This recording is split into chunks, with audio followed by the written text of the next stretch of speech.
Yes, another review video. My first review video on a game.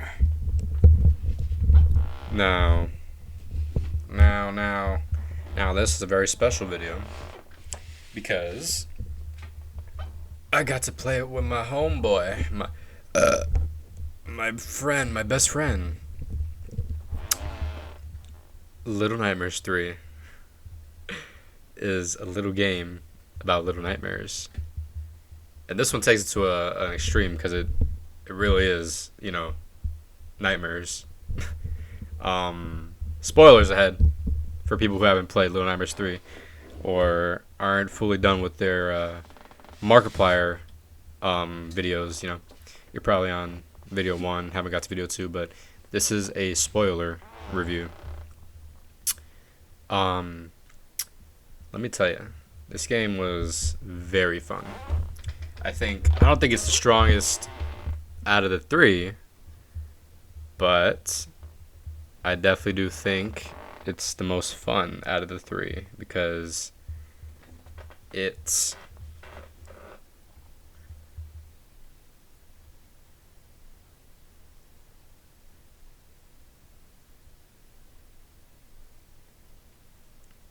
run it back. Uh huh. Oh. Okay. I think the first game is probably the strongest. Just put your mic on. I'm sorry. My friend is actually on my phone right now. Um. Oh. So he thinks, and I have to agree with him on this because I don't remember the first two games. He thinks the second game is the strongest, the third game is the second strongest, and the first game is the weakest. His opinion, not mine, because I don't remember the other two games to give a good review on it, but I have to replay them. But we're not gonna get into that. We're gonna get into the game itself for number 3. Um, yeah, this was an interesting game. I gotta say, the story was obviously no talking, mostly visual storytelling. And let me tell you, the visuals were telling the damn story. So, I'm really interested on the world itself of Little Nightmares. This definitely expands it to like a very big degree. The first game, it took place on a boat, right? Some shit like that. Um, and I love the hidden messages in these games, the messages in general that they tell. But yeah, so the first game takes place in a boat. The second game takes place in a fuck, what was it? Um, I don't remember where the second game took place in, but yeah, the world wasn't, huh?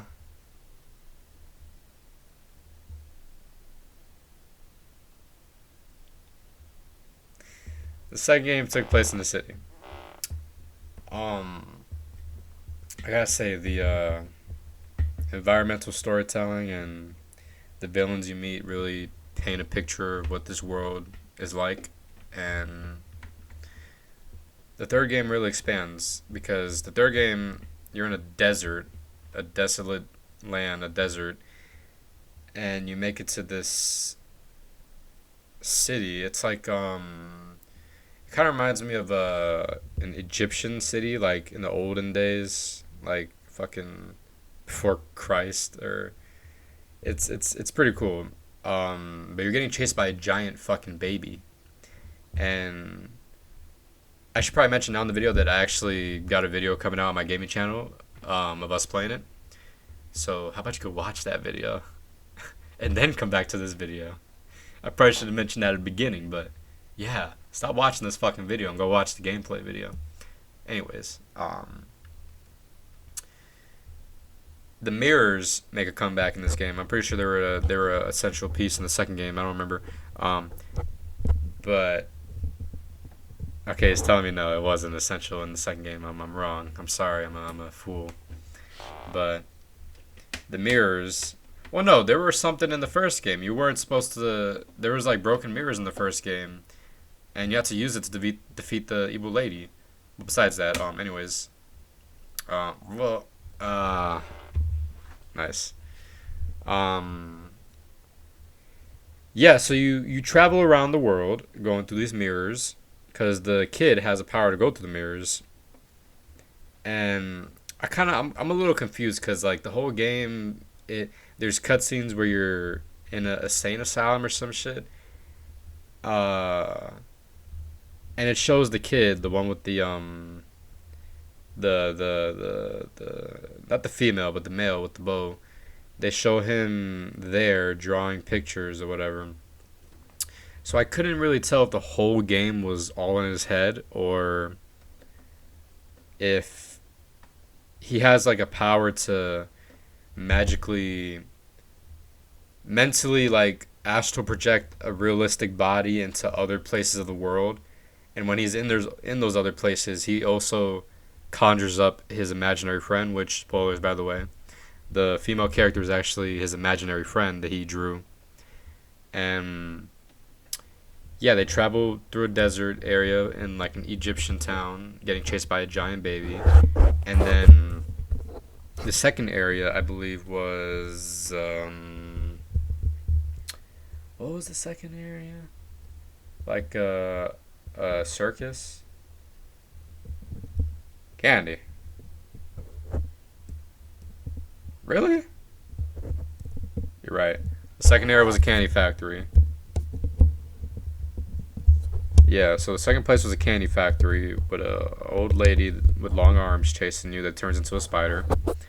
Um, I don't remember much about that. I don't remember if there was any specific important scene in that one, but yeah, they get chased and they go through a portal. I don't remember this is the second time they go through the portal or the first time, but there is a scene between those two where it shows the imaginary friend coughing, like fainting or whatever.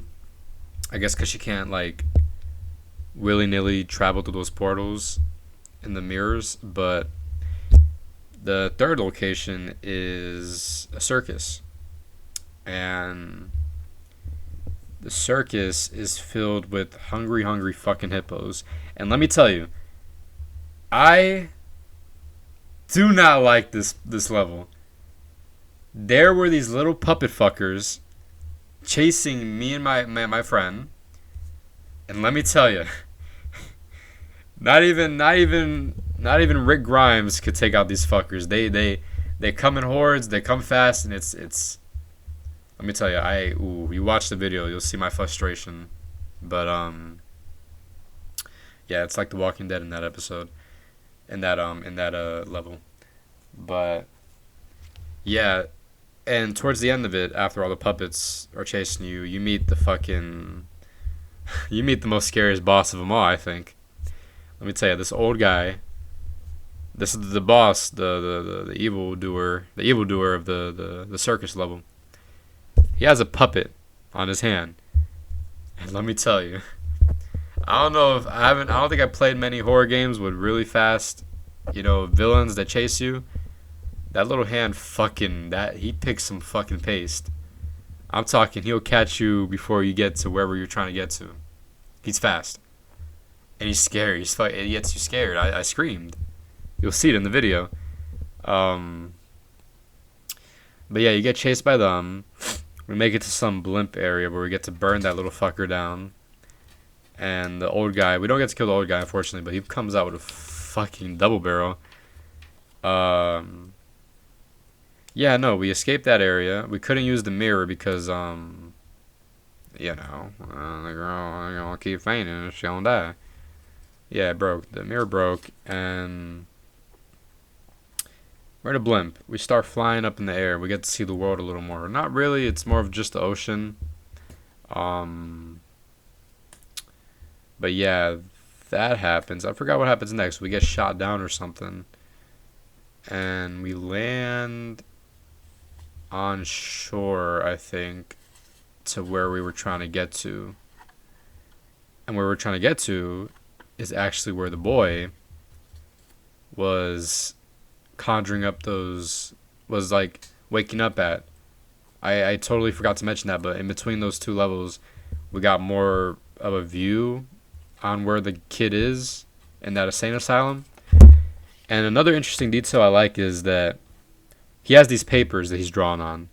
And I'm thinking, these are the levels, right? He's imagining these areas in the world.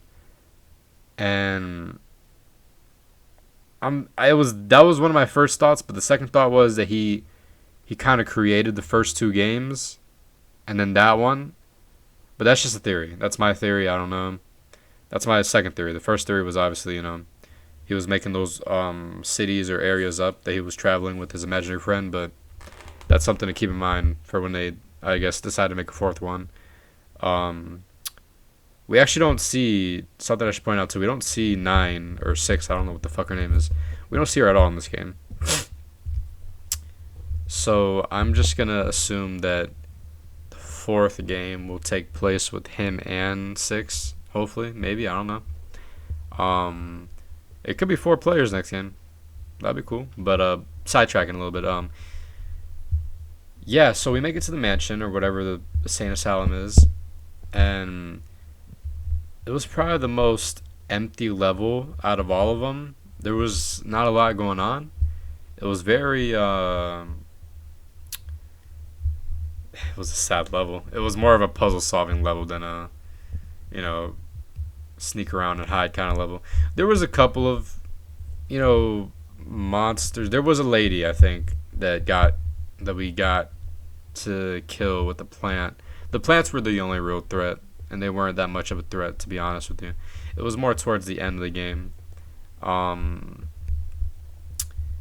think during that level, if I remember correctly, we discover that she's not, the imaginary friend's not real, and they find a teddy bear that can like turn the facility that they're in back to normal because it was all like ruined down. It was like a ruined building. And when we get to the end of the level, we get chased by a giant fucking old guy with long arms and legs. Let me tell you, that was, we had a bit of a struggle with that one, me and my friend. Specifically my friend. But besides that, we defeat the guy, the old guy, and we get a chance to go through the mirror to escape, to go back home, because that was his whole goal, I guess, from the beginning of the game, was to get home. And damn, this game is such a fucking mindfuck, because while I'm talking, I'm having theories in my head, but we'll leave that for game theorists. Anyways, when they're about to enter the mirror, the imaginary friend is hesitant at first, but they ultimately go through. And the saddest part of the game, these games have, twist endings at the end. The second game had a very big twist ending. I gotta replay it so I can make a review video on it. But she gets shot out. She gets shot out back to where they were. Just her too. The kid makes it safe to his home, but she gets shot back to where she was, and without the kid there, it's sad. She fucking, without him there, she disintegrates. Well, she fades from existence, really. That's a better way to put it. She fades from existence, and yeah, that was the big boom of the game. She dies, basically, and the kid makes it home safe. And it's sad because the end credits are him looking at the broken mirror and realizing his friend's not there no more. Which I feel like he can remake her, because I don't know if that's his ability. These characters have abilities or whatever. Yeah, there's a lot to pick off from it.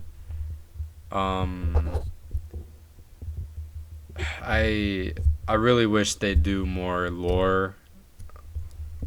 Like, I feel like they did a lot of lore in this game. They put a lot of lore into this game for the world that they created, the creator of the game or whatever. But I do think there should be like a comic or something that dives deeper in to the lore of the world. Oh, that's perfect.